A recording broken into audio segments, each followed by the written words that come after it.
what I've done is allowed you both to record if you so wish. Cheers. No, good to see you guys. Welcome, Mark. Welcome, Matt. Hello, Charlie. Hello. How are you? Very good, thank you. Good. Very We're good. living in fascinating times. I've just entered my second ban. I'm on to a 14-day ban this time by YouTube. Yeah, I saw that this morning. What was that for? That was the counsellor from Crewe. Oh, talking really? about COVID-19, and I've replied to them again with the details on the government website and the WHO website, and given them the links to both websites and said it states very clearly here. And of course, my appeal was rejected within milliseconds. Mm-hmm. Of course. Yeah, so. Well, you know, Matt knows all about repeals being rejected, don't you, Matt? I certainly do. That's worrying. Obviously, if you're putting up content, no matter how old it is, in theory, they can just pull it and then slap these bans on you. It's terrible. It reminds us a little bit of what China was like many, many years ago. We've gone full circle, and now we've become a communist state. But it also exposes them for the satanic arseholes that they are. Correct. Which is kind of working against them, which I like in a way. Yeah. I've just also received in the BBC today, the news today, new rules for MI5 and police to authorise crimes. So if you're an undercover informant working for the police or MI5, they're going to be explicitly permitted for the first time under British law to commit crimes. The unprecedented legislation to authorise and oversee crimes comes in after years of unclear rules over these agents who can now break the law legally. Well, I think that's quite funny because they've been committing crimes since they were formed. Correct. It's as usual, really, isn't it? Yeah. They've now legalised being illegal, which tells you everything about I'm of a certain age where you're seeing everything change from the most simple one is when I was younger, the word wicked meant bad. Now it means good. Now it's Mickey in reverse, as in Mickey Mouse. That's right. If you hold a mirror up. Yeah, that's right. Yeah. Yeah. So yeah, it's very, very interesting, isn't it? Hey, we're living in amazing times where I was told very early on that Donald Trump was going to expose the corrupt governments around the world. I just didn't realize how corrupt they were and how easy it'd make it look. I think we're waiting for each other to respond, Matt. We're being too polite. Yeah, that's fine. But there's an awful lot of corruption out there that we're seeing with the governments. You know, I've been studying the difference between maritime law and common law. And common law basically means that I can't hurt you and I can't steal from you. You can't hurt me and you can't steal from me. And then suddenly you learn that Boris Johnson has created, since being in power, 3,000 new laws. Mm. What are you playing at? That's just corrupt as it comes. Well, he was in the Bullingdon Club, wasn't he? You know, yes. where they have to burn £50 notes in front of homeless people, where they have to have sex with dead pigs, which is what Cameron did. And then what was the Osborne? He had to put the bird up his bum. And it's all called cremation of care, which is the same thing that they have in Bohemian Grove. Cremation of care is to get rid of your conscience and to do the bidding of thy masters. And when you realize how deep this web goes literally underneath the ground with the duns and everything else of Satanism, then it all makes sense. It does, doesn't it? And that's why they're chasing after us. They don't like being exposed. Well, you know, their time is over. Yeah, it is. It certainly is. And, you know, the reason why we're having this chat is because Matt is here. Matt and I go back 40 years. I know we don't look it. But we do. And what was the biggest wake-up call in the whole world? 9/11. Indeed. Yeah. Could have been. I mean, I think it did wake a lot of people up, but it, for whatever reason, never reached that tipping point. Never got the momentum, or they put in stuff in place to basically kill off the movement. Probably, when did it peak? 2006, something like that. Mm-hmm. It's been a hard slog for those still involved in that, obviously myself included. Yeah. But I mean, going back to your point that, you know, the corruption is everywhere, and, you know, and yeah, I'd say, you know, Trump is definitely exposing that, and it's not just governments, it's the big organizations like the WHO, and, you know, I'd hope the World Bank would come under that description as well. But what I find interesting with 9/11 is the absolute foreknowledge at a minimum and subsequent cover-up of the event by different intelligence agencies from different countries. And, you know, it makes sense. You would never be able to pull this off and keep the cover-up unless you actually got that interconnectedness, and everyone's got this, you know, they've got the same stake in the game. So they're all going to suffer if should the truth come out. Because, you know, just blame it on one nation state or one intelligence agency doesn't make any sense, because surely if our intelligence agencies, you know, were true and operated fairly and, you know, weren't afraid of anything, would expose stuff that's going on, but they don't.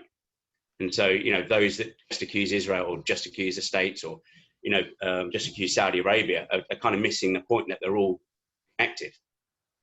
They're all protecting their own asses, you know, or whatever the system is knows behind the scenes. Well, one of the genius things I think they've done is create this illusion that countries are, you know, not connected, you know, or are against each other. So people will say, well, you know, the pharmaceutical thing, yeah, that's just about making money. It isn't. It's satanic. It's much worse than that. You know, 9/11 was done by, oh, it's all America's fault. It was Israel's fault. No, they're all connected. There's a hidden hand above all of it with an agenda that's way more esoteric, biblical, spiritually based than most people would even contemplate, because they're vibrating down at 3D and below.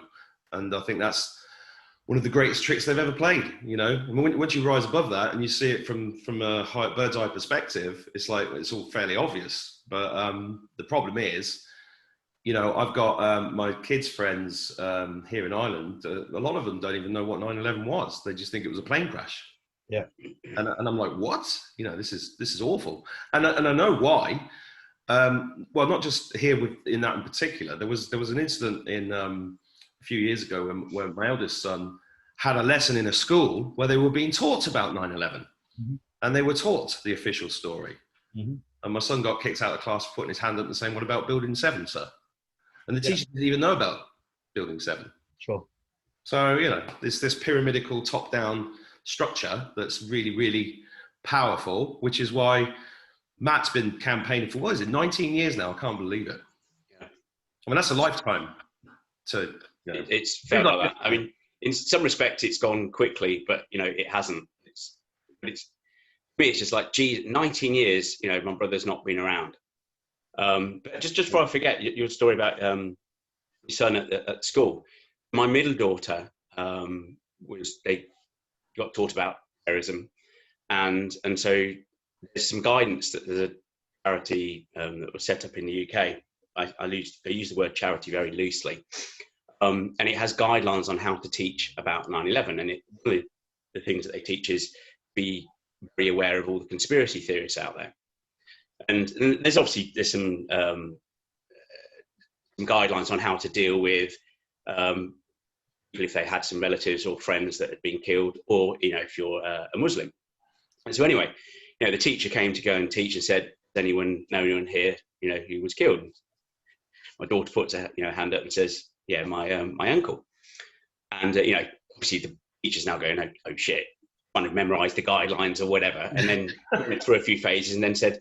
And then got onto the conspiracy side. You know, some people don't believe the official story. My daughter then sticks around and says, "Yes, my dad doesn't, and he's going to court about it." And it's just like, you know. And anyway, I had an interesting interaction with the school, and it was like, "Look, I'm happy to come in and talk to children about, you know, aspects that just aren't right using facts." Before you started recording, Charlie, we talked about facts and how people just don't want to hear them, whether we were talking about you know, what's going on at the moment, or, you know, in this case, 9/11, people just don't want to hear it. No. And it to me, it's just, I'm quite an inquisitive person.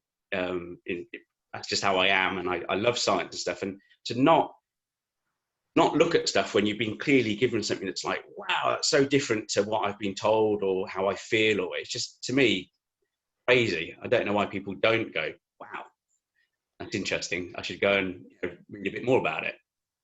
I have a friend over here called Ollie Damergard, who's got quite a following. I love Ollie. Yeah, he's a lovely, lovely man, and his wife too.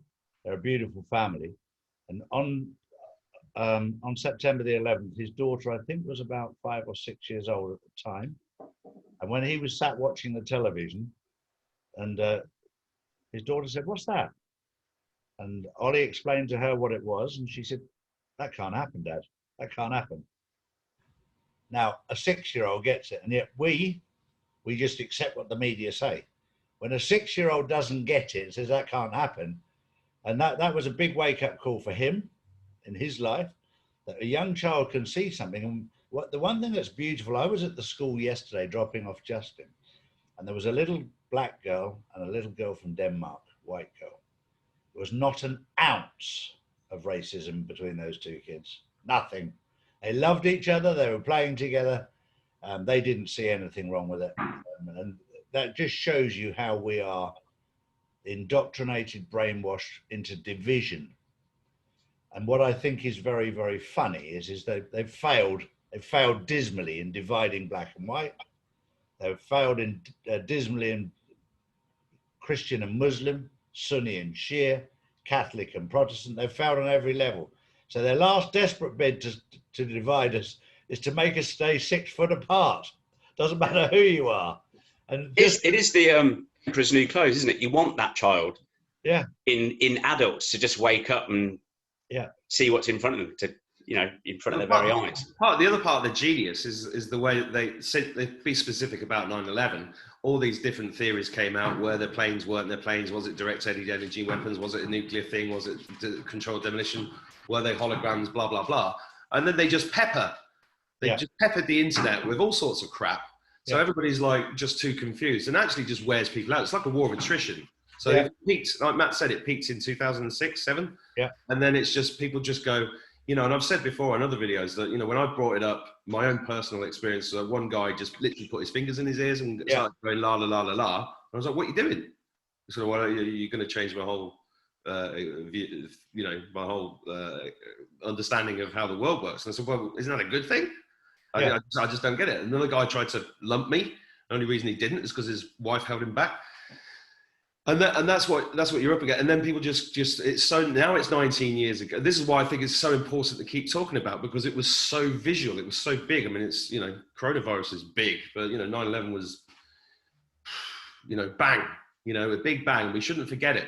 I mean, it got so crazy that even, I remember when Matt was campaigning. He did all sorts of things. He burnt the 9/11 commission outside the American embassy. You went on Alex Jones, I think, didn't you? That was pretty big. That was shown on there, but I mean, the commission report was fun. There was stuff like that, but there was. Do you remember that time when there was that guy saying that Geoff didn't exist? Oh, yeah. I mean, I remember that. That was just what. I mean, but to me, because it's really, really hard to prove whether someone's actually a disinfo agent, shield, whatever you want to call them, versus just delusional.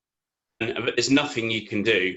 Yeah, I mean, the website with September Clues, and the people behind that, and this is the everything CGI, no planes, no one died, that kind of narrative that they were pushing. I obviously don't know whether they're delusional or disinfo, but absolutely there's this stuff has been seeded everywhere, and so no one can really agree on what it'll happen. With respect to not just how the towers come down, but the whole event. And I don't know whether some of it's deliberate or whether it's just the way way we are and the way we discuss stuff. But definitely the force it started to weaken, I think, in 2006. But there has been a resurgence, and I think that probably started around the time that I actually went public. It was all that crazy time, Mark, when I think that year, beginning of 2013, we started off we did a fast together. Yeah. And that opened up a whole bunch of stuff that we got into, which maybe we'll get into later. Then the following month, sorry, in the end of that month, my brother had his inquest. Didn't attend with my mum. I was in a kind of angry, bad place, and it wouldn't have been. There was a couple of family members there, and it would have ended badly. And then Tony Rook's court case against the BBC came out in end of February, and then I ended up agreeing to be in his Incontrovertible film in May, and that's when I started to speak out. I think I did my first chat at a Reinvestigate 9/11 meeting in September 2013. But I started questioning stuff probably end of October 2001. Little article by John Pilger, and a friend of both Mark and I know, called Henry, was the one that sent me the link, but he'd already opened my mind a little bit about the corruption in the city, which is where I worked at the time, in April of 2001. And anyway, he sort of drip fed me a few things, but it really started off with that John Pilger article, which just said, this war is a farce, obviously referring to the Afghanistan war. And it is hard. I mean, I spent probably the best part of a decade struggling with depression. And, that's not only my brother's death, that was the way that things were being covered up and us not being told the truth. All the millions of people that were either affected or directly killed through the subsequent wars and stuff, all that going back to, effectively because my brother died along with, a thousand other people, mainly Americans. And, there's not, what's the wrong word, but it's just like, I really didn't like that ripple that event had made around the world. Yeah, sorry, I'm waffling. No, you're not, far from it. And it's a very, very, very poignant time. And a lot of people overlook, there was over 3,000 Americans that were killed. But thereafter, there was tens of thousands of Muslims that were killed because it was blamed on them. Hundreds of thousands.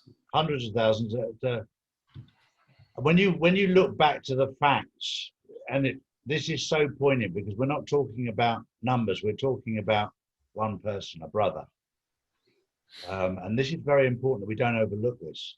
Every single person that died is important. Every single person is somebody's brother, somebody's husband, somebody's father, somebody's mother, somebody's child. And we just say, oh, it was so many people that died. These people were killed, not by accident. This was a planned attack. This was a planned attack to divide people, and they didn't give a shit about how many people they killed.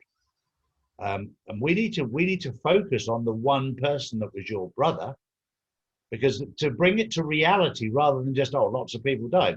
Yeah, there was, but there are hundreds of thousands of families out there grieving the loss of a loved one because of a lie.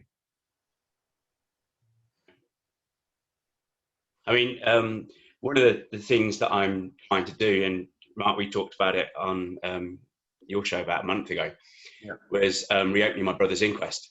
I've tried various legal routes in the States. I'm still part of the grand jury petition. Like most things in America, it's so incredibly hard to get it actually into court. It gets blocked, at almost every single point you try to move it closer to actually getting it into court. And because we're in the UK, we have this peculiar thing called an inquest when someone is either in suspicious circumstances or is, clearly murdered, whether it be at home or overseas. And as long as remains are repatriated back to the UK, you have to have an inquest. And so I said, my brother's already had that, and they just pretty much, rubber stamped and read out the official narrative. To be fair, no one was there to challenge it, but they've done that. But we also have, again, peculiar to the UK, this mechanism which allows family members to basically reopen the inquest. And we've seen it with Bloody Sunday.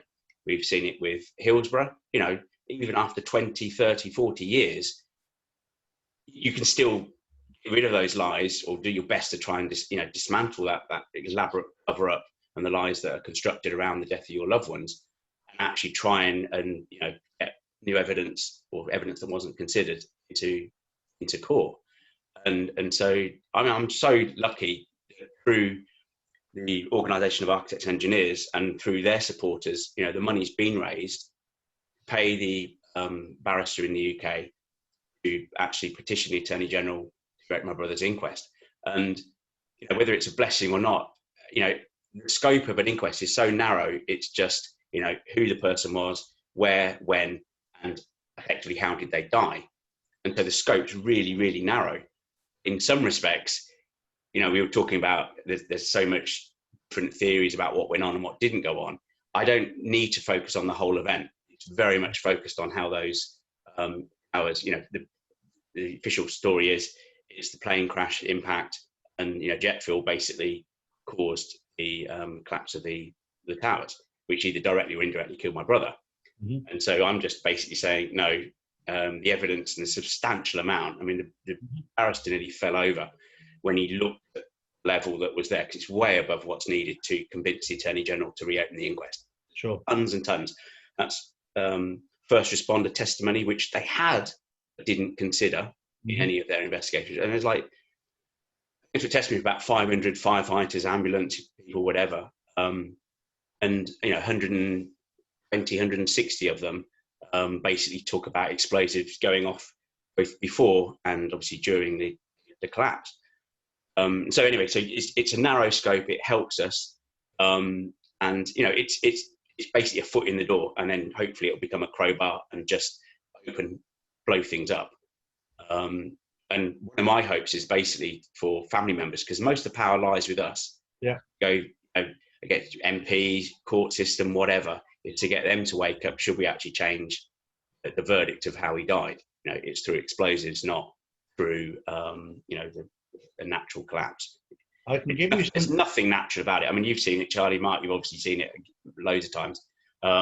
There's a small video clip, about 5 minutes long, called North Tower Exploding by David Chandler, and it's just a repeated loop of Geoff's tower collapsing, and it's repeating. He's narrating over it. And it's quite hard to see, because I know that's probably the last seconds of my brother's life. Yeah. It's so obvious if you start breaking down how those towers came down. It wasn't natural.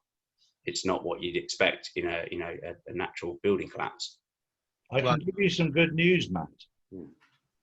That's something I learned on this journey that I thought was just a small piece of information that actually may well help you. That Donald Trump, when he was taking down the deep state and the cabal, before he went after them, he went after the corrupt judges, the corrupt lawyers, and the corrupt barristers, and removed them first. So I think you might be in a strong position right now, without even knowing it, knowing that the people who've been protecting this information have now been removed, so that the deep state had nowhere to run.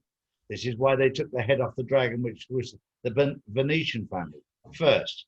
They took down the Vatican, first. The Buckingham Palace was empty, first. The Federal Reserve was backed into the Treasury, right at the start. And we didn't notice that, but we're starting to realize why that was done. But it was pointed out to me very quickly, because I was saying in April time, when I knew about what was happening with the Vatican and with the Venetian family, they said, look, we're having to take out the judges, the lawyers and the barristers before we even start this, so they've got nowhere to hide.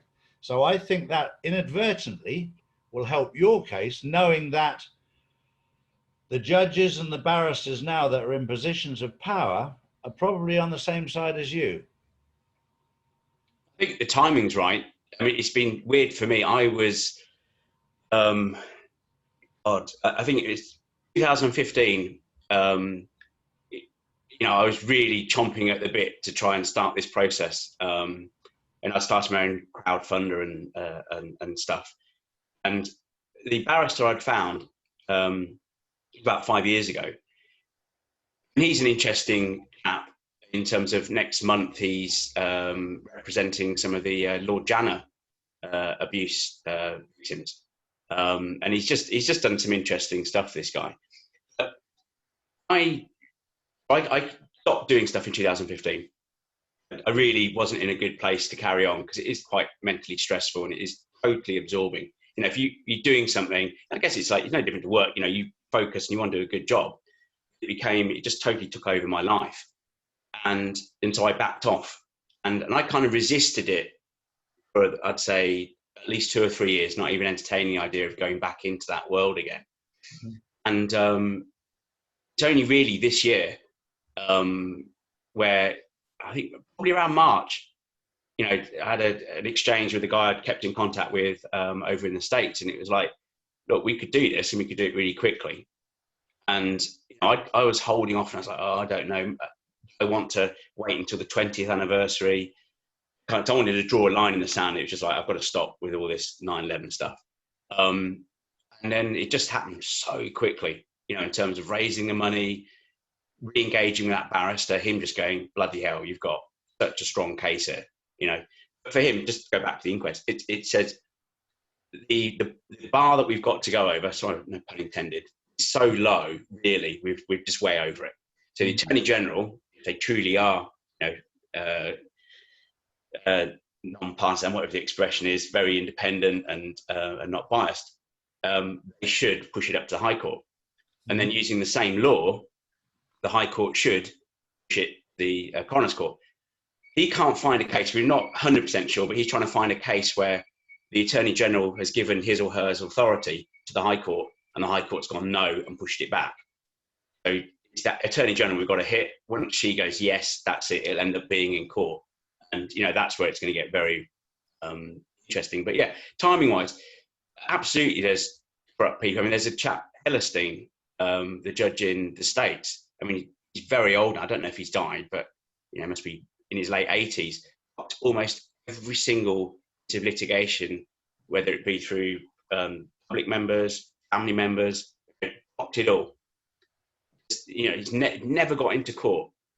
And, I mean, the only bits and pieces that are in court are the stuff going on at Guantanamo, and the 2 Saudi cases. There's Kramer and Kramer, and Kreindler and Kreindler, yeah, and Motley Rice, which my dad's part of. And, you know, just an element. Some people say, oh, it's a limited hangout or whatever. It's not. They're all different components. I mean, there's no doubt about it that the Saudis and their intelligence were involved in the event. Yeah. And there's evidence linking, I won't go into details, but there's evidence linking Mossad, there's evidence linking CIA, and you've got the GID, which is the Saudi Arabian. I'm sure the British intelligence is somewhere in there, but there's no obvious intelligence showing that. For me, it's all different components of then it pulls the whole story together. So yeah, for me, thankfully, because it is a pretty big, complex thing, you know, the inquest only focuses on you know, how my brother died. And let us not forget that Trump is on record back in 2001 as saying, as a builder, that looks like controlled demolition to me. Yeah. And he also paid for his own team to go down and help with the cleanup. Yeah. And you know, when he came into power, the first thing I thought was, this is probably the best chance of 9/11 truth we've got, having this guy in office. Yeah. There's that. The other thing I want to butt in on, Matt, is I'm going to use this term controlled demolition because I've been involved in many legal cases over the years, and I've seen lawyers act like they're campaigning lawyers, and, you know, we're on your side, we're going to help expose this corruption, blah, blah, blah. And then they control the whole case, and then they let it, and they control the demolition of it. And again, it's a war of attrition within a war on attrition, within a war on attrition, within a war on attrition, which is back to this pyramidical structure. So I hope to God, I pray to God that this barrister is truly a good man. Problem is, barrister means they've signed up to the bar, which means they've pledged an oath, which means they wear the robes, which means they're part of something which, as Charlie said, hopefully is being removed, because the whole legal system's a crock of shit. Mm-hmm. It'd be very, very interesting to have this case in a common law court if we go back to constitutional law, because then your case would not just stack up, it would be irrefutable evidence, and it would stand up in a completely different light. And maybe we're shining our light in the wrong place, and maybe we need to wait until Trump has moved us, because that's one of the plans that I believe that he has, to move us back to constitutional common law, away from maritime law. And then, of course, that changes everything, because then the courts are different, and the parameters are different, and all the old people that ran the old system are no longer in power, because the courts and everything are all set up to deal with a commodity, not a human being. They're all geared up that way. I would still go back to things like Hillsborough and Bloody Sunday. It's not a lost hope. But no, that's interesting you're saying about outside of the system. So, it's something that I have had the odd conversation with people who were first with the common law side of stuff and Freeman and all that. But I'd say that the action that the Lawyers Committee are trying to do in the States is similar along those lines, which is a grand jury petition. It's the sort of fourth arm of the law in or the legal system in the US. And although it's been stalled, that's still alive. And so, that's potentially something Trump could open up and allow. Have you seen Kevin Annett's work? I've seen who, Mark? Kevin Annett, International Tribunal of Crimes of Church and State. He's the guy in Canada that was a priest in one of the indigenous schools there, and he learned about this genocide of all these kids, and then he basically decided to set up this tribunal. And if you look into it, it's very interesting because he used common law courts to try Pope Benedict. Pope and the Queen was done, wasn't she? She was found guilty. Prince Philip and the Queen were found guilty in 1966 of taking 20 kids into a forest, and the kids never returned. The Pope Benedict. I actually think if you look into it deeply, and I've done a lot of research on it, that they were responsible for the resignation of Pope Benedict. So common law courts are a real thing and could really work. It'd be a great idea. Get Kevin onto this maybe, although he's busy anyway. But I'm really hoping your barrister's a good guy. But Donald Trump has set the precedent, hasn't he? Look at what he's done in the Middle East with the peace agreements. He's gone about it in a different way, and this is maybe we need to look at that and go, maybe we need to go about this in a different way, because the old way, we're up against the system, a corrupt system. And I said with my case, even though I managed to win it against Her Majesty's Revenue and Customs, I was in Her Majesty's court. And the problem is they all went to university together. They all, the judge, the barristers, they're all friends. It doesn't matter what side they're on. And I just stood back and went, wow,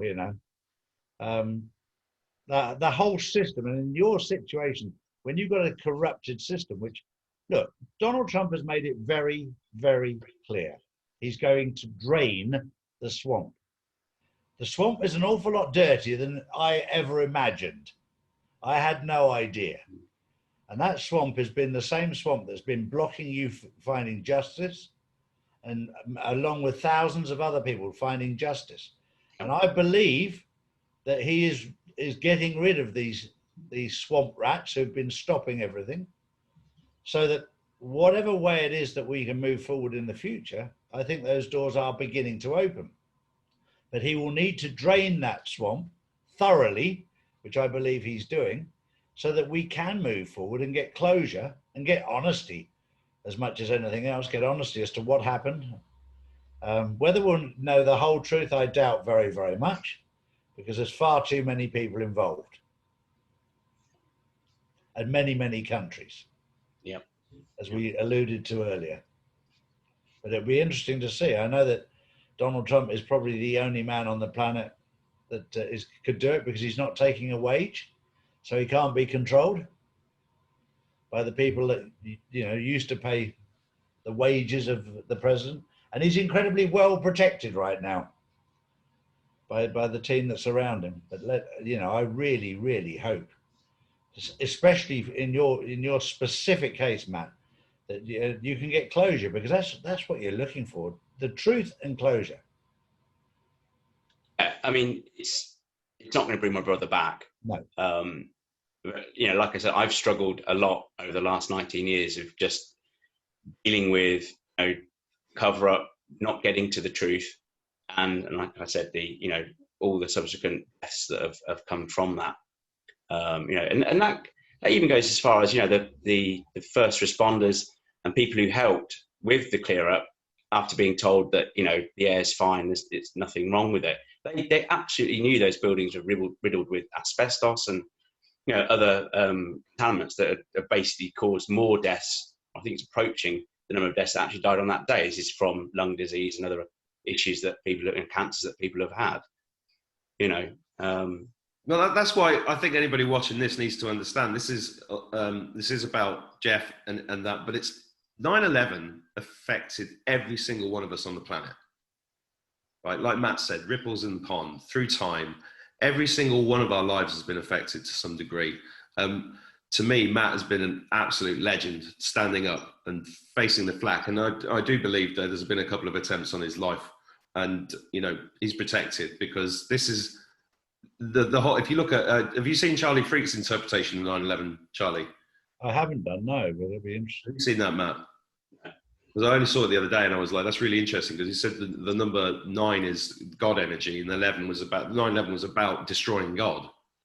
And that's his point of view, and it resonated with me quite a bit because that's exactly what happened. You know, the demons ran amok, and it was really the same as Churchill bombing Dresden. It was actually on a D-Day, being at 6 a.m. on the 6th of the 6th. It's all satanic rituals. This is what they do, and that's what they've done. And this, you know, seeing you stand up the way you have, and the spiritual journey that we've shared and, you know, crossed over with over the last 10 years at least, means that you know, people really should understand what the balls. I mean, I'm talking to 2 guys that have got bigger balls than Godzilla, and you know, that means a lot to me. You know, and it inspires me, and it should inspire anybody watching this. That, you know, stop being afraid, start looking for the truth, and start talking about it, because we have the power. You know, collectively, the same they've used the power against us with the fear, because when you stand up for truth, you do get, you know, lots of slings and arrows. Yeah, you do. And that puts people off, and they go back in their pocket. And they've created the whole system in a way which, because of the compartmentalization, one little threat is usually enough to shut somebody up. It's like an algorithm they have, right? Yeah. It's like Charlie's video has just been shut down because he's probably got above a subscriber count, and the algorithm says, oh, this is starting to have an effect. Let's pick on something to give an excuse to shut him down for a bit, to shut him up. Mm-hmm. The channel's not completely gone yet, but you know, there's a little threat. And it's just like putting these roadblocks in your way all the time. And I've watched Matt roadblock after roadblock after roadblock after roadblock, and he just keeps getting up and getting up and getting up and getting up. And what you've done, Matt, in the last 19 years is the way I see you, is stand up for the human race. Yeah. And, you know, and I really admire that. And you've inspired me. And you know that, you know, I've been over your shoulder with a lot of the stuff that you've done over the years. And I've got to the point now where I've got a big gob, and I'm just telling the truth all the time, and I don't care. And that's where we've got to get to, is like, I don't care, because once you're in that power, the slings and arrows bounce off you. And the way I see it right now is we're in a time of either what Charlie has just said is right, and we're going towards, I'll use my right hand, we're going towards this nirvana, or if he's wrong, we're all dead anyway. Yeah. Because the New World Order wants us dead. Yeah, it's not looking good. No, there's nothing to lose right now. Thanks, Mark. I mean, there was that one period where it was a little bit crazy, which was the 3 years ago, when I went to Guantanamo Bay. And I remember you saying, I've got a really bad feeling about this. You shouldn't go. You shouldn't go. I was invited. I wanted you to come, and it was just. This is what happened over a period of about, well, it's over 3 months, but there was a crazy period of about 10 days where there's a fire. I live in a flat, and there's a shop, a couple of shops underneath, and there's a fire, and I thought the whole flat was going to go. You know, 10 fire engines, and it was just, you know, crikey. And I was due to fly out to Guantanamo the following week.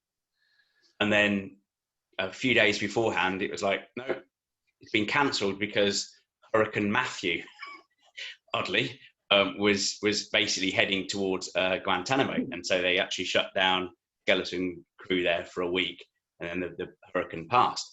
Everybody should Google that, by the way. Google Hurricane Matthew in Google Images, and you'll see that it's got this demonic face. No, it's quite, yes.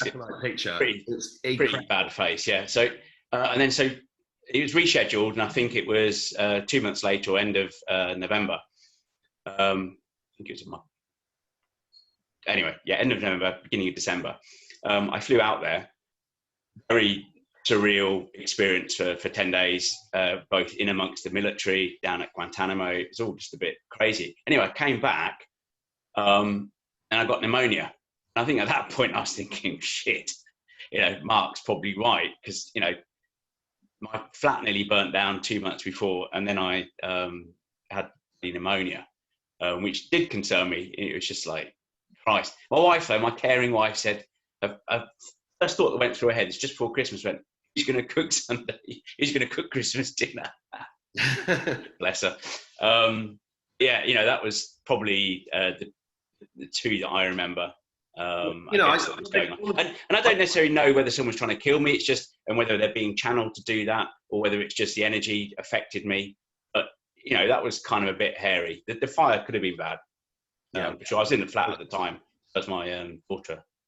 All of those have plausible deniability built in. So somebody could watch this and say, "Nah, it's just coincidence." But once you understand spiritually what's going on, it isn't. And I think I pointed that out to you at the time.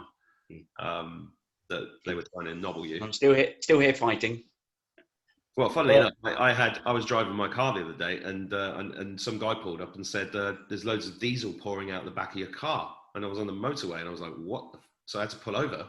Somebody had undone the fuel pump under my car, and there's only way it could have happened is if somebody had gone in and done it. Yeah. But keep trying, guys, because I don't give a shit.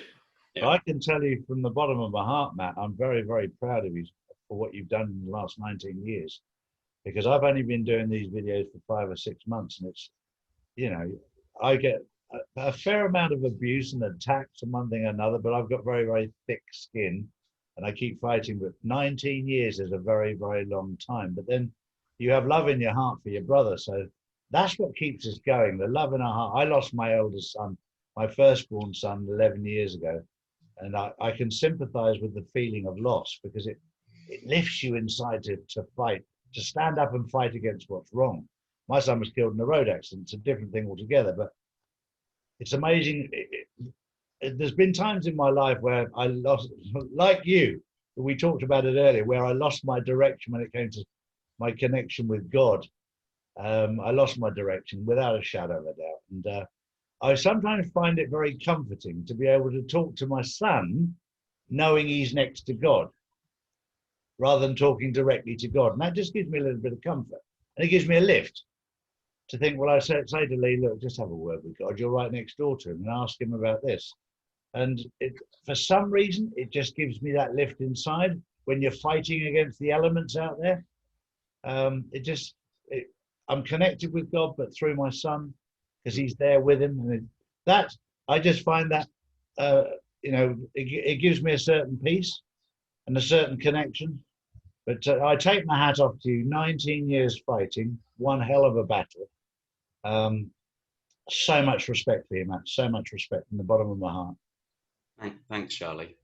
The God things interest me. We talked earlier about me being a Catholic and then atheist and then agnostic and then doing ayahuasca about 7 years ago and going, oh my God, there's definitely more to it than what we think. Yeah. This year, I said it's been a bonkers year. I started the year doing a course called The Artist's Way. Yeah. It's about refining your creativity, but actually, the book primarily is about relationship with God and channeling creativity and stuff. And so I was in this bizarre situation from January through to the beginning of April. You do these things called morning pages. So you write 3 sides of A4. First thing, as soon as you wake up, you just brain dump, and you end up just channeling and also getting rid of crap that's in your head. And you ended up having almost conversations with God every morning, and talking about bollocks as well. And it was a very weird. I mean, most of it is absolute nonsense, but there are some gems that I remember writing down, going, "Holy crap, where's that come from?" As I've suddenly realised what I've written. It really became a conversation with God, and I'm really not that way. Actually thinking an awful lot about Jesus as well, and just stuff that it's not what I would normally do, but I just found myself getting rid of my left brain because you're just dumping really right brain channel stuff, and it was just like these mad conversations that I was having with God. Yeah, odd year for everyone. so we're living in amazing times, and the transition that has happened in the last 5 months, and Trump and his team in removing what's evil. And I just hope that he's got rid of all these corrupt judges and all these corrupt lawyers and barristers and what have you. The trouble is, if he's got rid of all the corrupt ones, there's probably none left. So we'll have to move to a different court system. Yeah. I'd hope that we would replace it with something that's different. There's no point, reinventing and using the same system, because that the ability to be corrupted and all the things that are inherently wrong with the system are still going to be there, and you've still got human nature. And so, for me, it would have to be a different system. It would have to be created. Well, the system's created to be corrupt. It's inherently corrupt. Yeah. Like paedophilia in the Catholic Church amongst priests. It's not just because they're lonely men. It's because they go to the seminary and then it happens to them there, and then they get created into being paedophiles because it's part of their system. Yeah. Right. So you have to replace the whole thing. What you said about human nature, Matt, a human's nature is one of total kindness and love. Yeah. This notion that we're a warlike, greedy, blah blah, that's been implanted into us. That's not us. Yeah. Sorry. Yeah. That's, Probably that's demonic. turn I was speaking now.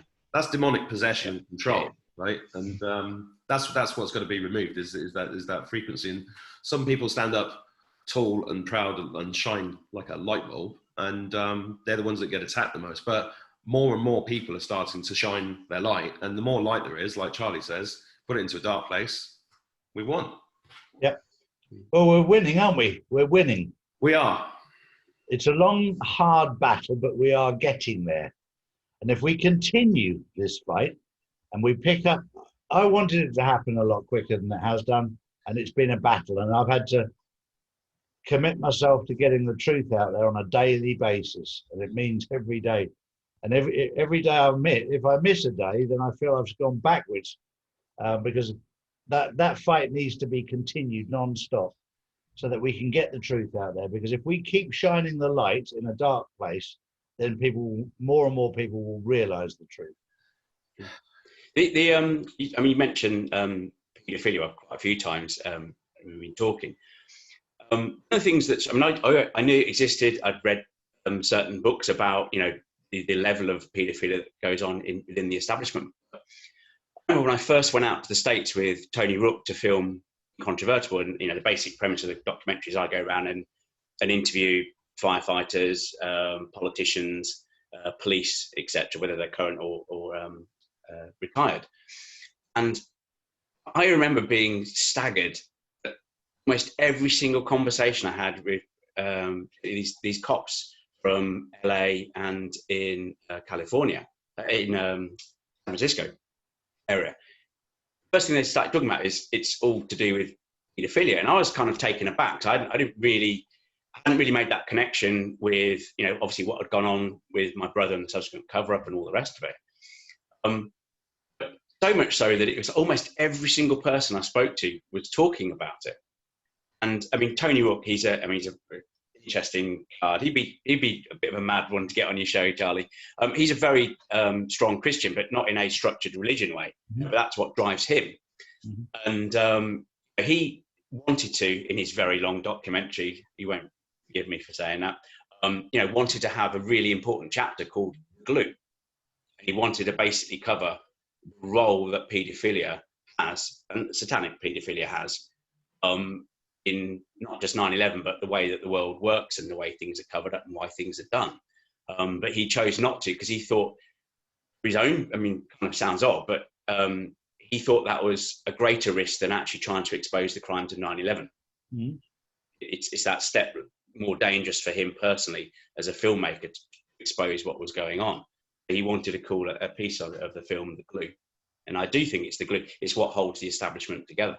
If Tony's watching this, Tony, get all that footage, recut it, and call it Glue, because I think he's right. It is more dangerous than the 9/11 stuff, but it's time. The time is now. The world has to wake up to this. One of the biggest shocks I had is I did an awful lot of research into this paedophilia, and I published that over 200,000 children go missing every year in the United Kingdom. That equates to around 600 children a day going missing. That's the official figures. That's the official figure. So that I've got that from 4 different sources, and then I got fact checked by Google and by Forbes, who claim it's only 300 children a day go missing. And I went, that's still an aeroplane. 300 children a day go missing, and we're worried about Madeleine McCann. What has she got that's so special that these other 299 children don't have each day? So we're talking, let's say, instead of being 200 and odd thousand, it's a 100,000. So 100,000 for the last, I don't know how long Madeleine McCann's been missing, but it's well over 10 years. So 1 million children, more children have gone missing, but we don't even know their names. Well, 2 million at least. 2 million. Just in the UK. Correct. 22,000 a day worldwide. That's right, 22,000 a day worldwide. Which is unbelievable. It's but sick. It's true. Yeah. And you get fact checked and go, well, it's slightly less. And you go, really? Really? Yeah, so these guys, in their minds, they killed 3,000 people on 9/11. That's nothing to them. No, nothing. Exactly. They don't give a shit. Well, we mentioned the word a few times. It's satanic, isn't it? It's the evil side of people. That I had this conversation with a lovely, lovely man last night, young Pharaoh. What an amazing mind he's got. And he was talking about the evil side. Some people are bad and some people are evil. But he said bad people can be saved. Evil people can't. They've gone too far. And he's right. With this satanic side where people have gone beyond bad, they've gone into evil. Well, they've been possessed. And the truth is that the elite serve literal demons that are literally underground. Right, interdimensionally, maybe not, or literally there. Yeah, they are real, right? Yeah. And they've been feeding off the human race forever. Yeah, like we're a farm. We're nothing more than farmyard animals. Yeah, and it's been a fascinating conversation. I want to thank both Matt and Mark for this morning, because boy oh boy, there's some information out there for people to study, and not just to study, but to learn, because you've heard it firsthand from Matt, whose brother was actually affected and was taken from us on September the 11th, 19 years ago. And this is, it's very, very poignant when you talk to somebody that's been connected directly. But I want to thank you, Matt and Mark, for this morning. I really do. It's been very, very constructive. Thanks, Charlie. Thanks, Charlie. Cheers, Mark. Cheers, Matt. See you later. All right, I've stopped the recording there. On my side, somebody's still recording. Oh, I'm still recording. Yeah. That's okay, no problem at all.